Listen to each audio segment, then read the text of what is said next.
अड़भंगनाथाय नमः। सद्गुरु नारायण गिरी महाराज की जय। अरुण गिरी महाराज की जय। नर्मदे हर, नर्मदे हर, नर्मदे हर। पुढे आवाज। गुरुच्या आशीर्वादाने मी नर्मदा परिक्रमाचा संकल्प आणि विचार गुरुपर मांडल्यानंतर, गुरुंनी परवानगी दिल्यानंतर मी नर्मदा परिक्रमाला गेलो। आणि माझं नाव संजय सोपान भवार, राहणार मुठेवाडगाव, तालुका श्रामपूर, जिल्हा अहमदनगर। मी एक अडभंगनाथाचा सेवक आणि माझी इच्छा झाली की नर्मदा परिक्रमा करायची, परंतु इच्छा होऊन सुद्धा मी नर्मदा परिक्रमा करीत असताना अनुभव घेतला की गुरु कृपेशिवाय देव नाही हे मी जाणलं। आणि त्या कारणाने गुरुची परवानगी घेऊन, सद्गुरूचा आशीर्वाद घेऊन मी नर्मदा परिक्रमाचा संकल्प केला। आणि नर्मदा परिक्रमा करत असताना मी निश्चय केला होता की कोणाचं अन्नसुद्धा घ्यायचं नाही, पण ते काय माझ्याशी शक्य झालं नाही। आणि आणखीन एक इच्छा होती की कोणासंगेही न बोलता करायचं। ते कमीत कमी 75% झालं, कारण नर्मदा परिक्रमा करीत असताना आपल्याला रस्ता माहीत नसतो, त्यामुळे कोणाला तरी विचारावं लागतं। त्यामुळे ते गुरुकृपेने 75% पूर्ण झालं।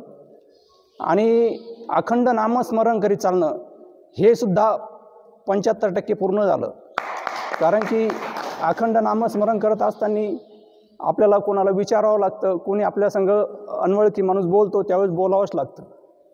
आणि त्याग हा सद्गुरूकडून घेतल्यामुळं मी मोबाईलचा पूर्ण त्याग केला होता आणि घरच्याशी कोणासंगही न बोलणे असा हा माझा मनाचा निर्णय, हा तर कमीत कमी मी म्हणून 95% पूर्ण झाला। तर नर्मदा परिक्रमा करत असताना सद्गुरूचा आशीर्वाद तर हा लागतोच, कारण आज महाराजांनी अभंग घेतला होता। आम्ही तिथून कमानीपासून अडभंगनाथाला येताना महाराजांनी आशीर्वाद घेतला होता, संत कृपा, संतांची कृपा असल्याशिवाय आणि सद्गुरूची कृपा असल्याशिवाय कोणताही गोष्ट शक्य नाही। त्यामुळे नर्मदा परिक्रमा महाराजांच्या आशीर्वादाने आणि महाराजांच्या परवानगीनेच मी उचलली होती।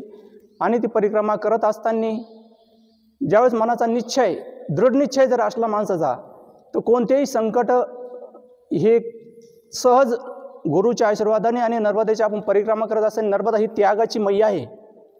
त्याग हा नर्मदेकडे खूप आहे।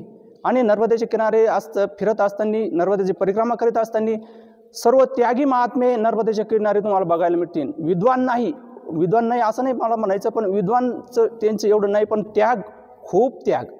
असे जटा, लांब लांब जटा वाढलेले, कमीत कमी गुडघ्याच्या खाली किंवा पाठीमागून खूप झालेले जटा दाढीच्या वाढलेले, ते सुद्धा नर्मदा परिक्रमा करणाऱ्यांची सेवा इतकी जतनेने करतात की स्वतः अन्न शिजवून, अन्न तयार करून नर्मदेच्या परिक्रमावासींना खाऊ घालतात। स्वतः दुसऱ्याकडून करून न घेता स्वतः करून घालतात, कारण त्यांनी सुद्धा नर्मदा परिक्रमेचं जाणलेलं असतं। आणि नर्मदा मैयाची तर महाराज तुम्हाला सांगतील, आता माझी तर काय एवढी ते नर्मदेची आख्यायिका माझी तर एवढी अवगत नाही, पण जी मिळाली।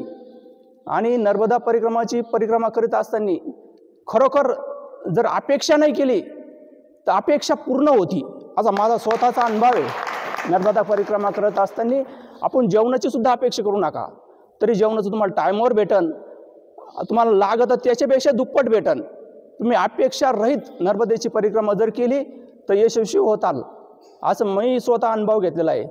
त्यामुळं नर्मदा परिक्रमा तशी बघितली तर ती 3500 किलोमीटरची आहे।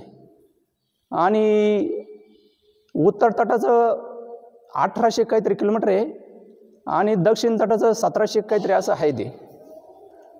तर इकडून आपण नर्मदा परिक्रमा करत जात असताना पूर्ण नर्मदेच्या मैयानी परिक्रमा तर अशक्य आहे। कारण माझ्या अनुभवानुसार आम्ही नर्मदेच्या तटानेच परिक्रमा करण्याचा संकल्प केला होता. पण नर्मदेच्या तटाने परिक्रमा करणं का अवघड आहे? कारण नदी असते, नदीच्या ठिकाणी कडेने शेती असते, नर्मदेच्या आपण चालल्यानंतर वाळू असते आणि खूप दऱ्या असे खोल दऱ्या खालवर असतात. आम्ही नर्मदेच्या परिक्रमाने कमीत कमी 1-1.25 महिना नर्मदेच्या परिक्रमा केली नर्मदे तटाने, पण खूप त्रास व्हायला लागला. त्यामुळे मग आम्ही थोडंसं रोडचा मार्ग पकडला आणि नर्मदा परिक्रमा करत असताना आपण म्हणतो की संत किंवा नर्मदा हे आपल्याला भेटेन का? आणि माझ्या गुरुच्या आशीर्वादाने खरोखर मला नर्मदेचं दर्शन झालं. जय हो नर्मदा मैया की जय. पण त्यासाठी नर्मदा ओळखण्यासाठी गुरुचा आशीर्वाद पाहिजे.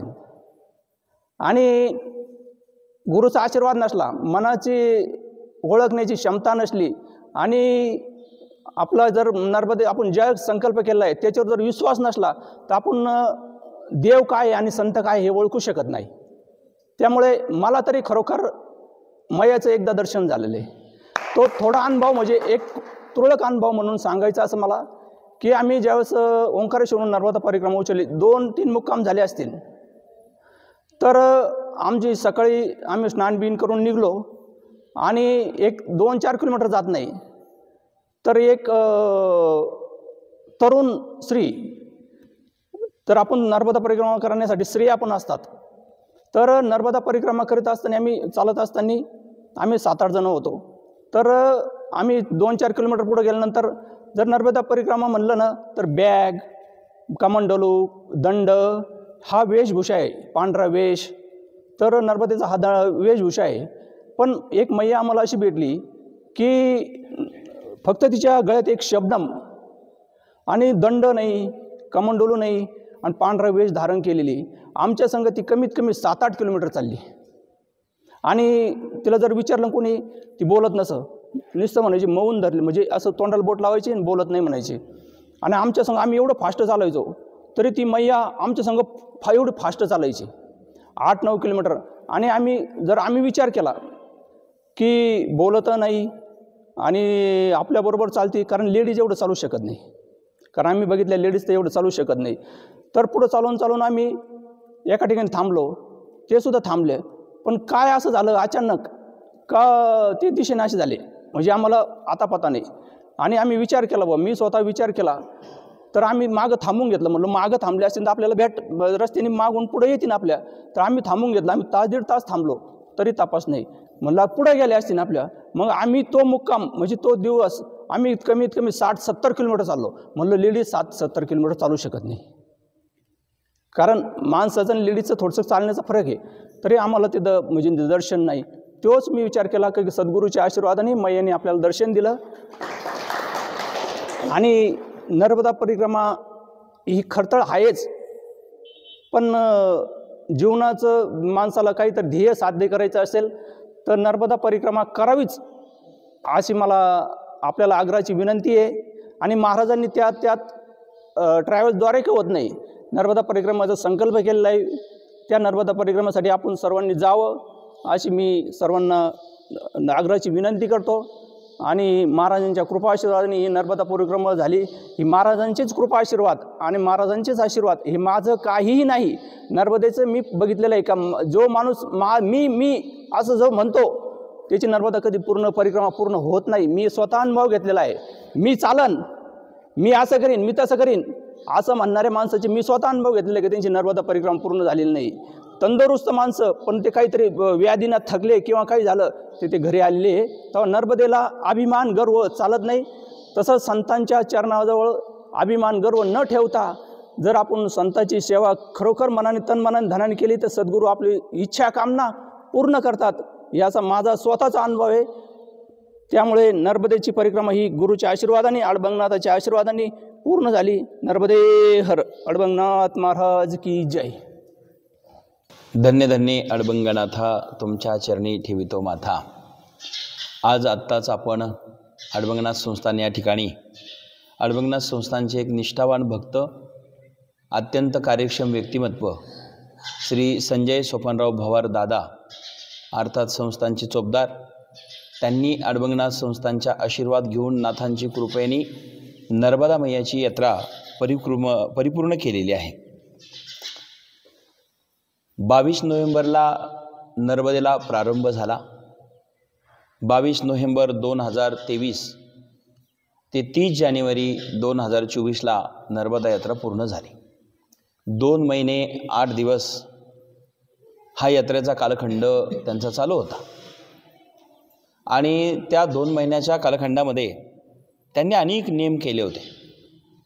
खऱ्या अर्थाने आजपर्यंत इतिहासामध्ये 2 महिन्यात नर्मदा परिक्रमा कोणीच केलेली नाही. एवढ्या तातडीने भक्ती करत असताना आपण सर्वांनी ऐकलंय, पाहिलंय, नेम जे होते ते कठोर होते, ते शक्य नाही सर्वसामान्यांना. त्यांनी इथून गेल्यानंतर मला सांगितलं होतं की महाराज मी मोबाईल पूर्ण बंद करणार आहे. मला विचारूनच सर्व काही नेम घेतले होते, काही मार्गदर्शनही घेतलं होतं आणि परवानगी घेऊन ते गेले. आधी मी देतच नव्हतो. नंतर खऱ्या अर्थाने दिवाळीनंतर ते परवानगी मिळाली आणि गेले. संस्थानाचे काही कामं होते प्रलंबित, ते करता करता थोडासा वेळ झाला. आणि गेल्यानंतर त्यांनी मला संकल्प केला की महाराज मी धर्मनाथ बीजेच्या आधी परत येईल. मी म्हटलं दादा टेन्शन घेऊ नका, येऊ नका, कारण ते शक्य होणार नाही. तुम्ही किमान मार्चमध्ये येणार आहे. मला माहिती इतके लवकर येणंच शक्य नाही, कारण शक्यच नाही. 3.5 ते 4 महिने कमीत कमी यात्रेला लागतात आणि 3.5 महिन्यात 3 महिन्याशिवाय ते येणं शक्य नाही. तुम्ही धावपळ करू नका आणि तुम्ही आनंदाने यात्रा करा. धर्मनाथ बीज सगळं कार्य होणार आहे, तुम्ही चिंता करू नका. ते म्हटले नाही, माझ्या जीवनात आजपर्यंत धर्मनाथ बीज मी ज्या दिवसापासून माझ्या गुरुचा उपदेश झाला मी एकदाही धर्मनाथ बीज चुकवली नाही. मी हजर राहिल्याशिवाय राहणार नाही. तो संकल्प केला आणि त्याला 2-2.25 महिने बाकी होते. ही सामान्य गोष्ट नाही आहे, ही पोरखेळ गोष्ट नाही आहे. आणि आजपर्यंत इतिहासामध्ये आमचे संजय दादांनी जो काही संकल्प केला आणि तो पूर्ण नाही झाला असं कधीच घडलं नाही. ज्यावेळेस अडबंगनाथ संस्थानाची मूर्ती प्राणप्रतिष्ठा होती, त्या मूर्ती प्राणप्रतिष्ठेसाठी त्यांनी एक संकल्प केला की मला विनंती केली, महाराज माझी एक इच्छा आहे. अडबंगनाथ महाराज म्हणजे साक्षात भगवान शंकराचा अंश आहे, अग्नि अवतार आहे. आणि भगवान शंकर म्हणजे जगातलं मुख्य स्थान काशी आहे. अनेक लिंग असेल, अनेक ज्योतिर्लिंग असेल, अनेक शिवाचे स्थान असतील, पण मुख्य स्थान आहे ते मुक्तीचं क्षेत्र म्हणजे काशी. तिथे काशी विश्वेश्वराचं स्नान करून ते गंगाजल मी अडबंगनाथ महाराजांच्या मूर्ती प्राणप्रतिष्ठे करणार, आणणार आणि पै जाणार. मी म्हटलं दादा ते शक्य नाही, खूप लांब आहे. काशी काय जवळ नाही. आपल्या लोकाला 100-200 किलोमीटर प्रवास होत नाही. काशी कुठेकडे आहे, आपले राज्य बदलून आहे. पण ते म्हटले नाही जाणार महाराज, फक्त आशीर्वाद द्या. इकडं मंदिराची धावपळ चालू होती, आपण सगळं गडबडीत होतो. आणि त्यांनी संकल्प केला आणि त्यांनी मूर्ती प्राण प्रतिष्ठेला काशीहून जाऊन पायी पाणी आणलं आणि ते बी अल्प कालावधीमध्ये हा संकल्प पूर्ण झाला. याला अडबंगनाथाची कृपा झाली. आणि हे सगळं करता करता मग दिंडी असेल, वारी असेल, नाथांची सेवा असेल, जी गोष्ट करायची ती मनापासून श्रद्धेने आणि अंतःकरणापासून करण्याची वृत्ती आमच्या दादांमध्ये आहे. हे सगळं काम करता करता संस्थानाची निर्मिती होत असताना जे काम हाती घेतलं त्यांनी आजपर्यंत ते काम पूर्ण केल्याशिवाय कधीच सोडलं नाही. ही ख्याती म्हणजे खऱ्या अर्थाने दादांची आहे. अर्धवट सोडून ते कुठलंच काम केलं नाही त्यांनी. आणि आज 2 महिने ते 8 ते 9 दिवस झाले. 2 महिने 9 दिवस झाले.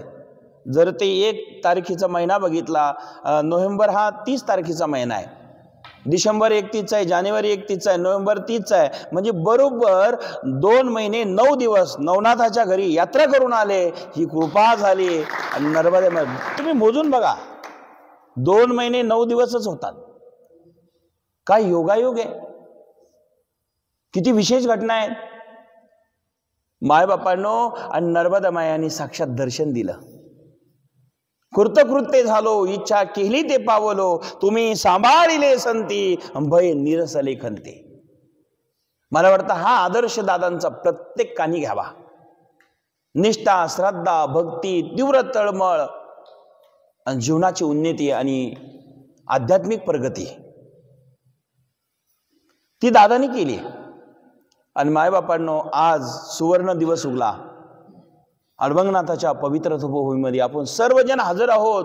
हे सगळेजण भाग्यवान आहे की आज दादाचं दर्शन झालं, म्हणजे नर्मदा मैयाचं दर्शन, आशीर्वाद घेऊन आले. दादाच्या दर्शनाने नर्मदा मैयाचा अंश आपल्याला प्राप्त झाला. कारण नर्मदा मैयाची यात्रा इतकी सोपी गोष्ट नाहीये. नर्मदेचं महत्व या ठिकाणी असं आहे मायबापांनो, नर्मदेच्या किनाऱ्याला अनेक पापनाशक नद्यांचे संगम आहे. एक नाही, अनेक आहे. ओंकारेश्वरापासून समुद्र स्नानापर्यंत पापनाशक जर नद्या किती असेल तर प्रमुख 35 प्रकारच्या नद्या आहेत. आणि त्या पूर्ण पाप नष्ट करतात. कितीही पापी माणूस असू द्या, ते पाप नष्ट झाल्याशिवाय राहत नाही. नर्मदेच्या उत्तर तटावरती विशेष रूपाने पापनाशक 11 नद्याचे संगम आहेत. जे संगम जे आहे ते 11 नद्याचे मुख्य आहेत. पापनाशक नद्या 35 पलीकडच्या कडेला आहे आणि 11 नदीचे संगम आहे. अशी जी नर्मदा, तिचं विशेष एक पुराण आहे. आतापर्यंत सगळे पुराण आहे, पण कोणत्याही नदीचं पुराण नाही हे विशेष ध्यानात ठेवा. एकच नदी जगामध्ये, एकच गंगा अशी आहे की तिचं स्वतंत्र पुराण आहे आणि ते नर्मदा पुराण आहे. आणि म्हणून ओंकारेश्वर मध्ये परिक्रमेत एकदा नर्मदा स्नान केल्याने, परिक्रमा केल्यावर तिप्पट फळ प्राप्त होते. ओंकारेश्वर साधं नाहीये, 12 ज्योतिर्लिंगापैकी ते एक आहे. नर्मदा समुद्र संगमात स्नान केल्याने परिक्रमेचे तिप्पट पुण्य मिळते. आणि 12 वर्ष खऱ्या अर्थाने ह्या नर्मदेचं महत्व किती वर्णन करावं. श्रामयुक्त यज्ञ करूनही जेवढे पुण्य मिळत नाही, म्हणजे जेवढे 12 वर्ष श्रमयुक्त पुण्य यज्ञ केले, पुण्य प्राप्त केले, तेवढे नर्मदा परिक्रमा केल्याने मिळतात. सांगा, 12 वर्ष यज्ञाचं पुण्य, म्हणजे 12 वर्ष यज्ञ करायचा आहे, एवढा खर्च करायचा आहे, त्याचे योग्य तिचे ब्राह्मण आहे, त्याच्यात तूप टाकायचं आहे, त्याला वेळ द्यायची आहे, आणि अशी 12 वर्ष यज्ञ करून जे पुण्य प्राप्त होतं, एवढं श्रम करून जे पुण्य प्राप्त होतं, ते नर्मदा परिक्रमेने पुण्य प्राप्त होतं. दादांकडे आज ते हस्तगत झालेलं आहे. कोणी किती पुण्य पैसे कमवून ठेवतील, कोणाकडे इतका ऐश्वर्य होईल, कोणाकडे जमीन होईल, कोणाकडे ऐश्वर्य होईल, कोणाकडे बंगल्या होईल, कोणाकडे गाड्या होईल, ते जे दिसतंय ते पुण्य शाश्वत नाही, ते अशाश्वत आहे. पण दादानी जे आज पुण्य कमवलं ते चिर शाश्वत आहे. ते पुण्य आज दादा कमवून आलेले आहे. ते भाग्य आपल्या सर्वांचं की त्यांचं दर्शन या ठिकाणी होत आहे. मायबापांनो, नर्मदेचं काय वर्णन करणार. नर्मदेच्या किनारे अमावस्या आणि पौर्णिमा, ग्रहण, एकादशी, चतुर्दशी या दिवशी एकदा जागेवर स्थिर राहून साधना केल्याने अधिक फळ प्राप्त होते. माता नर्मदा उगमस्थान अमरकंटक ते 2 कोसाच्या आत 4ही दिवसात 3.5 करोड तीर्थ आहेत. सांगा, एवढ्या जागेतले तीर्थ किती? 3.5 करोड तीर्थ. अमरकंटक पासून जर एवढ्या तीर्थात आहे, काय भाग्यवान आहे, काय तीर्थ प्राप्त झाले असेल मायबाप. आणि आज ते दादाने पूर्ण केलेलं आहे. खऱ्या अर्थाने भाग्यवान आहात आपण. माता श्री सिद्धेश्वर ओंकारेश्वर येथे दानाने, खऱ्या अर्थाने तेथे दानाने कोसाच्या आत 4ही दिवसांना 3.5 करोड तीर्थ आहेत. तसेच तिथे 12ही ज्योतिर्लिंगाचे दर्शन घडते. ओंकारेश्वरामध्ये 12 ज्योतिर्लिंगाचे आपल्याला दर्शनही प्राप्त होतात. असं या ठिकाणी नर्मदेचे विशेष महत्व आहे. नर्मदेचे नाव घेतल्याने व तिचे स्मरण केल्याने एका जन्माचे पाप नष्ट होते. नर्मदेचे चरित्र ऐकल्याने 3 जन्माचे पाप नष्ट होते. नर्मदेच्या दर्शनाने 7 जन्माचे पाप नष्ट होते. नर्मदेचे नामस्कीर्तन केल्याने 10 जन्माचे पाप नष्ट होते. नर्मदेचे स्नान केल्याने मागील 30 जन्माचे पाप नष्ट होऊन ते पाप जाऊन स्वर्गप्राप्ती होते. नर्मदा किनारी एकदा मुक्काम केल्याने तिच्या 100 पिढ्यांचा, म्हणजे त्यांच्या 100 पिढ्यांचा उद्धार होतो. जो मनुष्य नर्मदेच्या दक्षिण तटावर राहतो तो भगवान शंकराला प्रिय होतो. जो मनुष्य नर्मदेच्या उत्तर तटावर राहतो तो भगवान विष्णूला प्रिय होतो. आणि नर्मदेच्या दक्षिण व उत्तर तटावर 60 करोड 67 हजार तीर्थी आहेत. शब्द आहे का? या नर्मदेच्या दक्षिण व उत्तर तटावरती 60 करोड 67,000 तीर्थे आहेत आणि नर्मदेचे स्नान करून शिवलिंग पाणी घातल्यास, शिवलिंगावर पाणी घातल्यास सर्व पाप क्षणात नष्ट होतात. एक क्षण सुद्धा लागत नाही. जशी गुलकाळीची काडी फेटली गंजावरती वाळलेल्या गवतावर, क्षणात ते नष्ट होतं. त्या पिंडीवर पाणी टाकल्याने पाप नष्ट होतं. अशी ही नर्मदा आहे.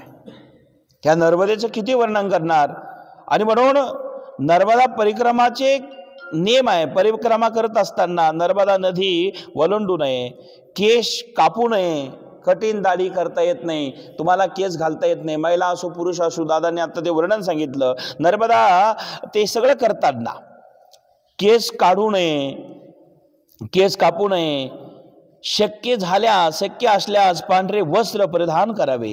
आणि परिक्रमा ही यात्रा नसून एक पूजा, तपस्या, साधना आणि वैराग्याचं स्थान आहे. असं ह्या नर्मदेचं वैशिष्ट्य. नर्मदा माता की. असं जे नर्मदेचं वैशिष्ट्य आहे. आता तर आपल्याला पै सगळ्यांना जावंच लागणार आहे. आता हे सगळं ऐकल्यानंतर असं कोण व्यक्ती आहे, कोण संकल्प करणार नाहीये. पण ज्याला लंगडे पांगडे असतील त्यांनी अडबंगनाथ संस्थानची यात्रा जाणार आहे. 18 फेब्रुवारी 2024ला ज्याला शक्य होईल, ज्याला हातपाय चालता येत नाही त्यांनी गाडीने गेली तरी पुण्यच प्राप्त होतं. आग्नीला तुम्ही कळत हात लावला तरी ते आग्नी परिणाम देणार आहे, न कळत हात लावला तरी देणार आहे. इंचू कधीही भेटला तरी त्याचा गुणधर्म सोडणारच नाही आहे. तसं नर्मदा माता कशीही करा, केव्हाही जा, तिचं दर्शन आणि कृपा झाल्याशिवाय राहत नाही. तुम्हाला एका क्षणाचं, एका तासाचं आणि एका मिनिटाचं महत्त्व कळालं, एका दिवसाचं मुक्कामाचं महत्त्व कळालं, आणि एक मुक्काम जर त्या काठावर झालं तर काय पुण्य आहे हेही कळालं. आज दादानी 2 महिने 9 दिवस ते व्रत करून, आणि एवढा त्याग मला वाटतं सर्वसामान्यामध्ये ती शक्य नाही. मी परवा कैलास महाराजांना म्हणालो की दादा मला आता असे प्रश्न करतात की ते प्रश्न अशोक भाऊ ऐकून चांगला मोठा चकित होईल. की ते म्हणले मला प्रपंचातलं महाराज आता काहीच विचारायचं नाही, प्रपंचातल्या इच्छाच काही शिल्लक राहिल्या नाही. ही खरी कृपा आणि ही कशामुळे अवस्था निर्माण झाली असेल तर हे सेवेचं फळ आहे. आणि अडबंगनाथाची कृपा आणि ह्या अडबंगनाथाच्या सेवेचं फळ प्राप्त झालं आणि ही अवस्था प्राप्त झाली. जर ही अवस्था प्राप्त होत नसेल तर भजन करून तरी काय फायदा, भजन ऐकून तरी काय फायदा, सत्संग करून तरी काय फायदा. आणि म्हणून तुम्हाला ही अवस्था ज्याच्या अंतःकरणात प्राप्त होत नसेल तर समजावं आपलं कार्य कुठंतरी अपूर्ण राहिलं आहे. आणि आपल्याला कार्य पूर्ण करायचं असेल तर आपल्या सद्गुरूला प्रार्थना करा. हे गुरुदेव, हे सद्गुरुदेवा, मला आता माझी इच्छा पूर्ण होऊ दे, नाथांची सेवा घडू दे आणि माझी जीवनयात्रा ही पूर्ण होऊ दे, अशी अपेक्षा प्रत्येकाने नाथांपुढे मांडावी. तेव्हा नाथ महाराज कृपा करत असतात. मायबापांनो, दादांनी त्याग केला, फोन बंद करून इतक्या दिवस राहणं कोणालाही शक्य नाही. आज विज्ञान युग आहे. 5-5 मिनिटात बोटं घालतात लोक त्या मोबाईलमध्ये. काय पाहतात ते कळत नाही पण घालतातच बोटं. तो व्हॉट्सअप आहे, फेसबुक आहे, काही विचारूच नका. अर्धी पिढी या मोबाईलच्या व्यसनाने बिघडलेली आहेत. पूर्वी दारूचे व्यसन असायचे, पूर्वी गुटख्याचे व्यसन असायचे, पूर्वी तंबाखूचे व्यसन असायचे. आता मोबाईलचं व्यसन हे जवळजवळ सगळ्याच लोकांना लागलेलं आहे. 95% लोक त्या मोबाईलच्या नादी लागून आणि त्याच्या वेळ घालून आपला अभ्यास सोडतात, आपलं कर्म सोडतात, आपलं कार्य काय आहे, कर्तव्य काय आहे ते सगळं सोडून मायबापांनो आपलं जीवन बर्बाद होत आहे. मायबापांना एक संदेश देईल याच्यातनं मी, मोबाईल बरोबर बघा, फेसबुक असेल, व्हॉट्सअप असेल, इंस्टाग्राम असेल, काय आधुनिक असेल बघा, पण त्याला एक वेळ ठेवा. 5 मिनिटामध्ये बघितलं, कोणाचे काय मेसेज असेल, काम असेल, सोडलं, काय असेल ते करा. 5 मिनिटं 2 मिनिटं त्याचा वेळ ठेवा. पण रात्रंदिवस त्याच्यात डोकं घातलं तर अभंग पाठ होणार नाही. विद्यार्थ्यांना तर सक्त वॉर्निंग, विद्यार्थ्यांनी मोबाईल जर वापरला, मोबाईलमध्ये डोकं घातलं, तुमचं आयुष्य बर्बाद होईल. ज्याला शिक्षण घ्यायचं आहे, ज्याला वाचन केलं पाहिजे, मालिका पाठ केली पाहिजे, गाथा पाठ केलं पाहिजे, ज्ञानेश्वरी, मोबाईलना यूट्यूबना माणसं मोठे होत नसतात. तेवढा पुरता तेवढा आनंद मिळेल तुम्हाला. जोपर्यंत संत वचन कानावर पडत नाही, वाणीतून ते उच्चार होत नाही, तोपर्यंत ज्ञान मिळत नसते, हे ध्यानात ठेवा. आणि म्हणून विद्यार्थ्यांनी मोबाईल, ज्ञानेश्वर महाराज, लखनगिरी, मोबाईल तुम्ही वापरताय चांगली गोष्ट आहे, पण जरा प्रमाणात, कामापुरतंच. आणि अतिरेक असेल तर कुठलीही गोष्ट चालत नाही, या न्यायाप्रमाणे. म्हणून दादानी त्या मोबाईलचा त्याग केला. दादानी मोबाईलचा त्याग केला आणि गेले 2 महिने 2 महिने 9 दिवस मोबाईलचा त्याग करून एवढी मोठी खरतर यात्रा केली, एकदा दादा करता कोटी कोटी धन्यवाद देतो. आणि त्यानंतर 95% मौन धारण करून, सोपी गोष्ट आहेत का? आणि 70-80% जास्त कोणाला विनाकारण न बोलता आणि मौन धारण करून भजन केलं, भक्ती केली, नामस्मरण केलं.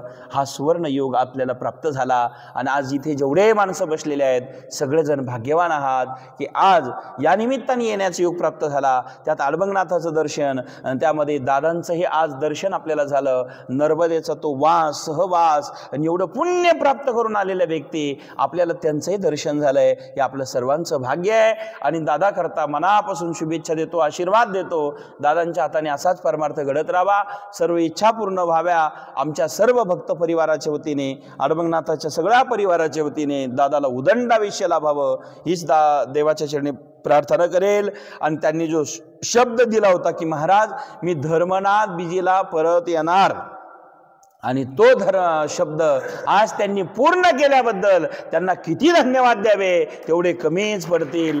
दादा करता एक मनापासून धन्यवाद. हा आदर्श प्रत्येकाने घ्यावा, प्रत्येकाने घ्यावा. प्रत्येकाने एका माणसाचं काम नाही आहे, प्रत्येकाने हा आदर्श घ्यावा आणि दादासारखी वाटचाल करून आपलं जीवन धन्य करावं हीच मी अडबंगनाथ चरणी प्रार्थना करेल. पुनश्च आपली नर्मदा, ज्याला शक्य नसेल पै त्याला गाडीने यायचं असेल तर 18 फेब्रुवारीला आपली नर्मदा परिक्रमा जाणार आहे. जे राहिलेले असतील त्यांनी सगळ्यांनी माझ्याबरोबर नर्मदा परिक्रमाला चला. आपण ती यात्रा 14 ते 15 दिवसामध्ये पूर्ण करणार आहोत. आणि ज्याला हातपाय नीट चालता येत नाही त्यांनी गाडीने गेलं तरी मात्र पुण्य प्राप्त झाल्याशिवाय राहत नाही. अशा प्रकारे नर्मदेचं अनन्यसाधारण महत्त्व आहे. सर्वांना धन्यवाद देतो. आणि आपण आज सर्वजण या ठिकाणी उपस्थित आहात.